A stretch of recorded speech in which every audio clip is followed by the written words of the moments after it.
Friends, myself Mohammad Riaz. I am physics teacher of AR Memorial Senior Secondary School. कल अपन ने आवेश के दो गुणधर्म पढ़े थे, जिसमें पहला गुणधर्म था आवेश की योज्यता, जिसमें अपन को क्या करना है। अगर किसी निकाय पर आपको कुल आवेश ज्ञात करना है, तो उस निकाय के अंदर कितने आवेश हैं, उन सभी का अपन क्या कर देंगे, बीजगणितीय योग कर देंगे, जिससे अपन को उस निकाय पर कुल आवेश की मात्रा ज्ञात हो जाती है। यह इसका पहला गुणधर्म था। और इसमें एक बात याद रखना कि आवेश को आप हमेशा विद साइन काम में लोगे, क्योंकि आवेश दो प्रकार के होते हैं, धनात्मक ऋणात्मक।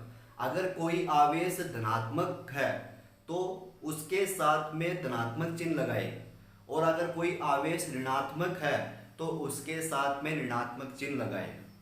ये थी आवेश की योज्यता। दूसरा गुणधर्म था आवेश की अनिश्चितता। दूसरा गुणधर्म क्या था? आवेश की अनिश्चितता, जिसमें अपन को यह पता चलता है कि अगर कोई आवेश स्थिर अवस्था में है और वही आवेश गतिशील अवस्था में है, तो उसकी वैल्यू पर, उसके परिमाण पर कोई इफेक्ट नहीं पड़ता है, उसका परिमाण प्रभावित नहीं होता है। चाहे आवेश की स्थिति कैसी हो, चाहे वह स्थिर अवस्था में हो, चाहे वह गतिशील अवस्था में हो, उसके परिमाण पर कोई इफेक्ट नहीं पड़ेगा, लेकिन उसके द्रव्यमान पर इफेक्ट पड़ता है। और ये वाली जो कहानी है, द्रव्यमान वाली जो कहानी है, ये अपन को आपेक्षिकता के सिद्धांत में प्राप्त होती है। आपेक्षिकता के सिद्धांत में प्राप्त होती है, जिसमें यह कहा जाता है कि अगर कोई आवेशित कण जैसे इलेक्ट्रॉन, प्रोटॉन, ये प्रकाश के वेग से गतिमान हो, तो प्रकाश के वेग से गतिमान हो तो उनका द्रव्यमान परिवर्तित होता है, लेकिन उन पर आवेश की मात्रा परिवर्तित नहीं होती है। तो द्रव्यमान प्रभावित होता है, जबकि आवेश का परिमाण प्रभावित नहीं होता है। इसको अपन बोलते हैं आवेश की अनिश्चितता। आज अपन पढ़ेंगे आवेश का संरक्षण। क्या पढ़ेंगे अपन आज? आवेश का संरक्षण, जो आवेश की थर्ड प्रॉपर्टी है। तो अपन हेडिंग लगाएंगे आवेश का संरक्षण। आवेश का संरक्षण, आवेश का संरक्षण। संरक्षण का मतलब यह होता है कि न तो घटा और न ही बढ़ा, लेकिन वह एक चीज से दूसरी चीज के अंदर चला गया, उसको अपन क्या बोलते हैं? संरक्षण। संरक्षण का मतलब ये होता है कि न तो घटा न बढ़ा। अब अपन ये वाला गुणधर्म स्टार्ट करने से पहले एक विलगित निकाय की बात करते हैं। किसकी बात करते हैं? एक विलगित निकाय की। किसकी बात करेंगे अपन? एक विलगित निकाय की बात करेंगे। विलगित निकाय क्या होता है? विलगित निकाय, इसका मतलब क्या है? एक विलगित निकाय का मतलब क्या है? तो देखो, विलगित निकाय का मतलब यह होता है कि ऐसा निकाय जिसमें कोई आवेश न तो बाहर से आता है और न ही कोई आवेश अंदर से बाहर जाता है, ऐसे निकाय को अपन क्या बोलते हैं? विलगित निकाय बोलते हैं। अब ये निकाय अपन ने किसी वस्तु को आवेशित करने की जो तीन विधियां थी, जिसको अपन ने घर्षण विधि, चालन विधि और क्या कहा था? चालन विधि थी एक, और दूसरी घर्षण विधि थी, और तीसरी थी इंडक्शन मेथड, जिसको अपन हिंदी में क्या बोलते हैं? प्रेरण विधि। क्या बोलते हैं? प्रेरण विधि। इन तीनों विधियों में आवेश क्या रहता है? संरक्षित रहता है। आवेश क्या रहता है? संरक्षित रहता है। अब आप पूछोगे सर कैसे आवेश संरक्षित रहता है? तो अगर अपन वापस से कंडक्शन मेथड की बात करें, चालन मेथड की बात करें, चालन विधि की बात करें, तो उसमें अपन ने क्या किया था कि एक वस्तु ली थी जो क्या थी? आवेशित थी। जो क्या थी, आवेशित थी, और एक अपन ने लिया था अनावेशित वस्तु। ये कैसी वस्तु है, अनावेशित वस्तु है, अनावेशित वस्तु है। और ये कैसी वस्तु है, आवेशित वस्तु है, आवेशित वस्तु है। जब अपन ने इसको वापस से अलग किया, जब अपन ने इनको वापस से अलग किया, तो अलग करने के बाद में क्या हुआ, जो आवेश का पुनर्वितरण, क्या बोला मैंने, आवेश का पुनर्वितरण, आवेश का जो पुनर्वितरण होगा वो समान होगा। मतलब अगर इस पर 4 पॉजिटिव चार्ज है तो इस पर प्रोसेस होने के बाद 2 पॉजिटिव चार्ज होंगे और इस पर भी 2 पॉजिटिव चार्ज होंगे। तो यहां पर आवेश न तो घटा और न ही बढ़ा। कैसे, क्योंकि जब ये दोनों ऑब्जेक्ट ऐसे थे अपने पास में,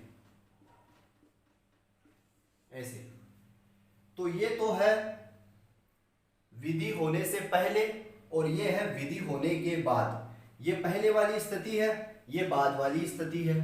तो यहां पर कुल आवेश कितना है, 4। यहां पर कुल आवेश कितना है, 4, क्योंकि इस पे तो चार्ज कितना है, प्लस का 4 है, और इस पे टोटल चार्ज कितना है, 0 है। इन दोनों को जब ऐड करोगे तो Q प्लस Q लिखोगे तो इस Q की वैल्यू +4 है और इस Q की वैल्यू 0 है, तो कितना आएगा, 4 आएगा। अब यहां पर बात करें तो यहां पर कितना आवेश है, +2 आवेश है। यहां पर कितना आवेश है, +2 आवेश है। +2 कितने हो गए, +4 हो गए। देख पा रहे अपन। तो क्या यहां पर आवेश घटा, नहीं घटा। क्या यहां पर आवेश बढ़ा, नहीं बढ़ा। लेकिन आवेश एक वस्तु से दूसरी वस्तु पे क्या हुआ है, स्थानांतरित हुआ है, ट्रांसफर हुआ है। इसी गुण धर्म को अपन क्या बोलते हैं, आवेश का संरक्षण। क्या बोलते हैं अपन, आवेश का संरक्षण। इसका मतलब क्या हुआ कि आप किसी आवेश को नष्ट नहीं कर सकते, आप किसी आवेश को बना नहीं सकते, लेकिन आवेश को एक वस्तु से दूसरी वस्तु में स्थानांतरित कर सकते हो, स्थानांतरित कर सकते हो। इस गुण धर्म को आवेश का संरक्षण कहते हैं। और एक विलगित निकाय का आवेश क्या रहेगा, संरक्षित रहेगा। एक विलगित निकाय का आवेश क्या रहेगा, संरक्षित रहेगा। इसको अपन और एग्जांपल से भी समझ सकते हैं कि जैसे आपने ये पढ़ा होगा कि Na+Cl- इज इक्वल टू क्या होता है, NaCl होता है। इस पर पॉजिटिव चार्ज होता है, इस पर नेगेटिव चार्ज होता है, दोनों आपस में क्रिया करने के बाद में NaCl बनाते हैं। अब यहाँ पर सोडियम के पास में कितने इलेक्ट्रॉन है। अब आपको पता है कि जब कोई परमाणु उदासीन होता है, जब कोई परमाणु उदासीन होता है तो उसके खाते में जो इलेक्ट्रॉन्स की संख्या होती है वो उसके परमाणु क्रमांक के बराबर होती है। इसका परमाणु क्रमांक कितना है, 11 है। इसका परमाणु क्रमांक कितना होता है, परमाणु क्रमांक कितना है इसका, 11 है। लेकिन प्लस का मतलब क्या होता है, एक इलेक्ट्रॉन की कमी। तो यहां पर इलेक्ट्रॉन की संख्या कितनी हो गई, 10 हो गई। यहां पर बात करें क्लोरीन का परमाणु क्रमांक कितना होता है, 17 होता है। माइनस क्या बताता है, इलेक्ट्रॉन की वृद्धि। तो यहां पर इलेक्ट्रॉन कितने हो गए, 18 हो गए। मतलब प्रोसेस होने से पहले, क्रिया होने से पहले 10 + 18 कितने हैं, 28। प्रोसेस होने से पहले इसके अंदर टोटल इलेक्ट्रॉन, टोटल चार्ज कितने हैं, 28 है। जबकि यहां पर बात करें तो NaCl एक उदासीन परमाणु अपन को दिखाई दे रहा है क्योंकि इस पे कोई भी चार्ज नहीं है। अब Na है, Na का परमाणु क्रमांक 11, तो यहाँ पे मैंने 11 लिखा। और क्लोरीन का कितना है, 17, तो मैंने यहाँ पे 17 लिखा। 17 + 11 कितने हो गए, 28 हो गए। तो क्या यहाँ पर आवेश घटा, नहीं घटा। क्या यहाँ पर आवेश बढ़ा, नहीं बढ़ा। लेकिन आवेश एक ऑब्जेक्ट से दूसरे ऑब्जेक्ट पे क्या हुआ है, ट्रांसफर हुआ है। इस पूरे निकाय को अपन बोलते हैं विलगित निकाय। क्या बोलते हैं, विलगित निकाय। तो एक विलगित निकाय का आवेश क्या रहता है, सुरक्षित रहता है, अर्थात आवेश को न तो नष्ट कर सकते हैं और न ही आवेश को आप बना सकते हो, लेकिन आवेश को एक वस्तु से दूसरी वस्तु में आप स्थानांतरित कर सकते हो। इसी को अपन क्या बोलते हैं, आवेश का संरक्षण। तो आप अपनी कॉपी में क्या लिखोगे कि एक विलगित निकाय का आवेश, एक विलगित निकाय का आवेश सुरक्षित रहता है। एक विलगित निकाय का आवेश क्या रहता है, सुरक्षित रहता है, अर्थात आवेश को न तो नष्ट किया जा सकता है और न ही बनाया जा सकता है, लेकिन आवेश को एक वस्तु से दूसरी वस्तु में स्थानांतरित किया जा सकता है। इस विशेष गुण धर्म को, आवेश के इस विशेष गुण धर्म को आवेश का संरक्षण कहते हैं। यह आपको लिखना है अपनी कॉपी के अंदर, फिर आप एग्जाम्पल बता सकते हो। जैसे ये वाला एग्जाम्पल हो गया Na+Cl - NaCl।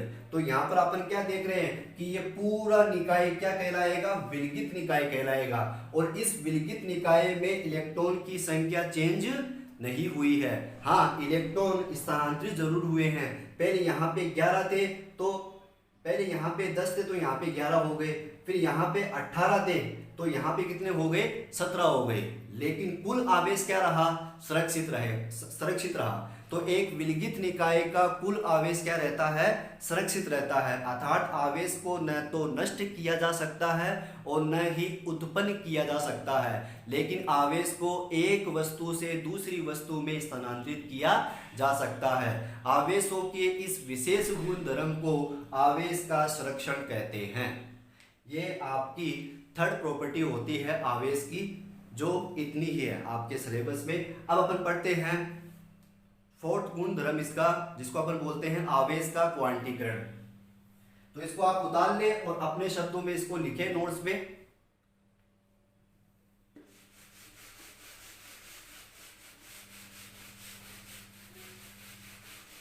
प्रोसेस कोई सा भी हो, आवेश कभी भी नष्ट नहीं होगा, ना आवेश बनेगा। बस आवेश क्या हो सकता है, एक वस्तु से दूसरी वस्तु में स्थानांतरित हो सकता है। ठीक है, इसको अपन बोलते हैं आवेश का संरक्षण।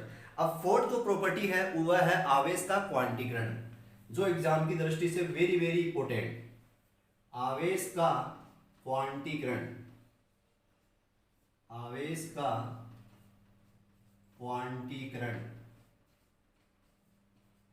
आवेश का क्वांटीकरण। आवेश का क्वांटीकरण, क्वांटीकरण का मतलब क्या होता है, जैसे अगर अपन इस मार्कर की बात करें तो ये एक क्वांटीकृत चीज है। मैं एक क्वांटीकृत हूं, आप भी क्या हो, एक क्वांटीकृत है। इसका मतलब क्या हुआ, अगर अपन मार्केट से इस मार्कर को लेने के लिए जाए तो अपन उस दुकानदार से एक मार्कर या 2 मार्कर या 3 मार्कर या 4 मार्कर ले सकते हैं। क्या अपन उस दुकानदार से 1.5 मार्कर, 2.5 मार्कर, 3.5, 4.5, 5.5 क्या ये वाले मार्कर ले सकते हैं? नहीं ले सकते। तो ये क्या हो गया, क्वांटीकृत हो गया। ये क्या हो गया, क्वांटीकृत। ठीक है, ये एक व्हाइट बोर्ड भी क्या है, क्वांटीकृत है। वैसे ही इलेक्ट्रॉन जिसको अपन आवेश कह रहे हैं वो भी क्या होते हैं, क्वांटीकृत होते हैं। अपन ने एक बात नोटिस नहीं की कि जब अपन कोई भी 2 वस्तुओं को आपस में रगड़ते हैं तो दोनों वस्तु क्या होती है, आवेशित होती है।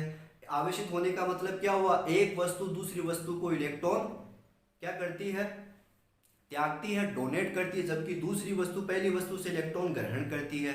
तो यहाँ पर जो इलेक्ट्रॉन का आदान प्रदान हो रहा है, इलेक्ट्रॉन का यहाँ पर जो आदान प्रदान हो रहा है एक वस्तु से दूसरी वस्तु में, वह एक पूर्ण संख्या में होता है, वह एक पूर्ण संख्या में हो रहा है। इसका मतलब अगर ये वाली वस्तु इस वस्तु को इलेक्ट्रॉन ट्रांसफर करेगी तो ये क्या कर सकती है, मिनिमम से मिनिमम 1 इलेक्ट्रॉन ट्रांसफर कर सकती है। क्या यह आधा इलेक्ट्रॉन ट्रांसफर कर सकती है, 2.5 इलेक्ट्रॉन ट्रांसफर कर सकती है, 3.5 इलेक्ट्रॉन ट्रांसफर कर सकती है, 10.5 इलेक्ट्रॉन ट्रांसफर कर सकती है? नहीं, ये 1 कर सकती है या 2 कर सकती है या 3 कर सकती है या 4 कर सकती है या 5 कर सकती है। इसी को तो अपन क्या बोलते हैं, आवेश का क्वांटीकरण। इसी को अपन क्या बोलते हैं, आवेश का क्वांटीकरण। तो तो इसका मतलब क्या हुआ कि जब अपन किसी दो वस्तुओं को आपस में रगड़ते हैं तो रगड़ने के बाद इलेक्ट्रॉन का स्थानांतरण एक वस्तु से दूसरी वस्तु में क्या होता है, एक पूर्ण संख्या में होता है। क्या बोला मैंने, एक पूर्ण संख्या में होता है। पूर्ण संख्या मतलब एक हो सकता है, दो हो सकता है, तीन हो सकता है, चार हो सकता है। इस विशेष गुण धर्म को अपन क्या बोलते हैं, आवेश का क्वांटीकरण। क्या बोलते हैं इसको अपन, आवेश का क्वांटीकरण। तो इसकी जो डेफिनेशन होगी, इसका जो स्टेटमेंट होगा वो क्या होगा कि जब किन्हीं दो वस्तुओं को आपस में रगड़ा जाता है, जब किन्हीं दो वस्तुओं को आपस में रगड़ा जाता है तो ऐसी स्थिति में इलेक्ट्रॉन का स्थानांतरण एक वस्तु से दूसरी वस्तु में, इलेक्ट्रॉन का स्थानांतरण एक वस्तु से दूसरी वस्तु में एक पूर्ण संख्या में होता है। एक वस्तु से दूसरी वस्तु में एक पूर्ण संख्या में होता है। आवेश के इस विशेष गुण धर्म को आवेश का क्वांटीकरण कहते हैं। आवेश का क्वांटीकरण कहते हैं। अब सिंपल सी बात है, अगर अपन किसी धनावेशित वस्तु की बात करें,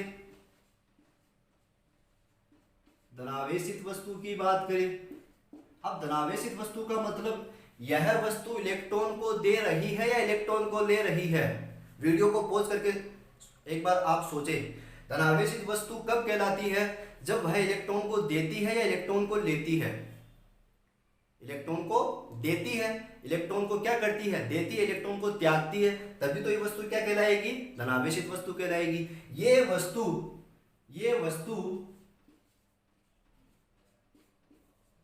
अब इस वस्तु पर जो कि धनावेशित है, इस पर आवेश आएगा। अब आवेश दो प्रकार का होता है, पॉजिटिव, नेगेटिव। ये वस्तु धनावेशित है, इस पर आवेश कौन सा आएगा, पॉजिटिव का आएगा, तो पॉजिटिव लिखा मैंने। अब ये वस्तु इलेक्ट्रॉन को क्या कर रही है, त्याग रही है। तो कितने इलेक्ट्रॉन त्याग सकती है, एक इलेक्ट्रॉन त्याग सकती है, फिर दो इलेक्ट्रॉन त्याग सकती है, या फिर तीन इलेक्ट्रॉन त्याग सकती है, या फिर चार इलेक्ट्रॉन त्याग सकती है। ऐसे करके ये कितने इलेक्ट्रॉन त्याग सकती है, n इलेक्ट्रॉन त्याग सकती है। तो किसी धनावेशित वस्तु पर जो आवेश की मात्रा होगी, वो कितनी होगी, Q बराबर प्लस Ne। कितनी होगी, Q बराबर प्लस Ne। सर आपने E क्यों लिखा, क्योंकि इलेक्ट्रॉन का ही ट्रांसफर होता है एक ऑब्जेक्ट से दूसरे ऑब्जेक्ट में, प्रोटॉन का नहीं होता। इसलिए कोई भी इलेक्ट्रॉन जब एक वस्तु से दूसरी वस्तु में जाएगा तो कुछ आवेश साथ में लेके जाएगा, और यहां पर E का जो मान होता है वो कितना होता है, 1.6 इंटू 10 की पावर -19 कूलाम। ये तो होता है 1.6 इंटू 10 की पावर -19 कूलाम। अब इलेक्ट्रॉन पर आवेश क्या होता है, नेगेटिव। लेकिन इस वाले सूत्र में अपन क्या करेंगे, इलेक्ट्रॉन के आवेश का परिमाण लिखेंगे। क्या लिखेंगे, परिमाण, क्योंकि ये जो सूत्र है ये परिमाण को प्रदर्शित करता है। तो यहाँ पर Q बराबर क्या आया, प्लस Ne आया। तो ये तो बात हुई धनावेशित वस्तु की। अब ये वस्तु धनावेशित कब बनेगी, जब इलेक्ट्रॉन को त्यागती है, और इलेक्ट्रॉन को त्यागती दूसरी वस्तु क्या करती है, इलेक्ट्रॉन को ग्रहण करती है। तो इलेक्ट्रॉन को जब वो ग्रहण करेगी तो वह वस्तु क्या कहलाएगी, ऋणावेशित कहलाएगी। तो ऋणावेशित वस्तु के लिए क्या हो जाएगा, ऋणावेशित वस्तु के लिए, ऋणावेशित वस्तु के लिए,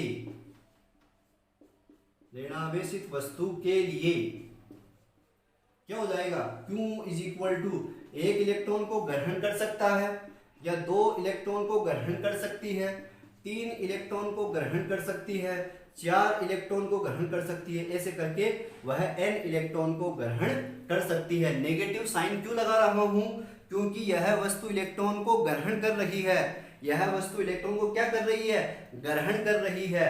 और आपको पता है कि जब कोई वस्तु इलेक्ट्रॉन ग्रहण करती है तो उस पर चार्ज नेगेटिव का आता है। तो मैंने यहाँ पर चार्ज नेगेटिव का लिया है। तो इस प्रकार एक ऋणावेशित वस्तु पर आवेश की मात्रा क्या हो जाएगी, Q is equal to -Ne।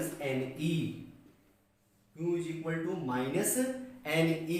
तो इस तरीके से आवेश क्या होता है, क्वांटीकृत होता है। याद रखना है, आवेश क्या होता है, क्वांटीकृत। आवेश क्वांटीकृत है, क्वांटीकृत है। आवेश क्या है, क्वांटीकृत है, यह आपको याद रखना है। तो आवेश का स्थानांतरण हमेशा एक पूर्ण संख्या में होता है। एक इलेक्ट्रॉन हो सकता है, दो हो सकता है, तीन हो सकता है। अब एक वस्तु दूसरी वस्तु को कम से कम मिनिमम इलेक्ट्रॉन कितने त्याग सकती है? आप बोलोगे एक से कम नहीं हो सकता, आधा नहीं होगा, एक त्याग सकती है मिनिमम से मिनिमम। उसके बाद दो, फिर तीन, फिर चार, फिर पांच, इसको बोलते हैं क्वांटीकृत। तो इस प्रकार आवेश क्या है, एक क्वांटीकृत है। आवेश क्या है, क्वांटीकृत है, ये आपको याद रखना है। और मैंने क्या कहा, आप आवेश को तोड़ नहीं सकते। एक इलेक्ट्रॉन को आप ऐसे नहीं कर सकते कि आधा इलेक्ट्रॉन हो गया, आधा इलेक्ट्रॉन हो गया, आप ऐसा नहीं कर सकते। ठीक है, इसको अपन बोलते हैं आवेश की परमाणुकता, जो आपको अभी नहीं पढ़ना, ये हायर क्लासों के अंदर पढ़ी जाती है। तो यहां पर मैंने आपको आज क्या सिखाया, आवेश का क्वांटीकरण। और किसी भी वस्तु पर आवेश अगर ज्ञात करना हो तो उसके लिए सूत्र क्या होता है, Q बराबर प्लस एनी धनावेशित वस्तु के लिए, और Q बराबर माइनस एनी ऋणावेशित वस्तु के लिए। तो अपन कल क्या करेंगे, इस फॉर्मूले के बेस पे कुछ न्यूमेरिकल्स करेंगे और टॉपिक देखेंगे।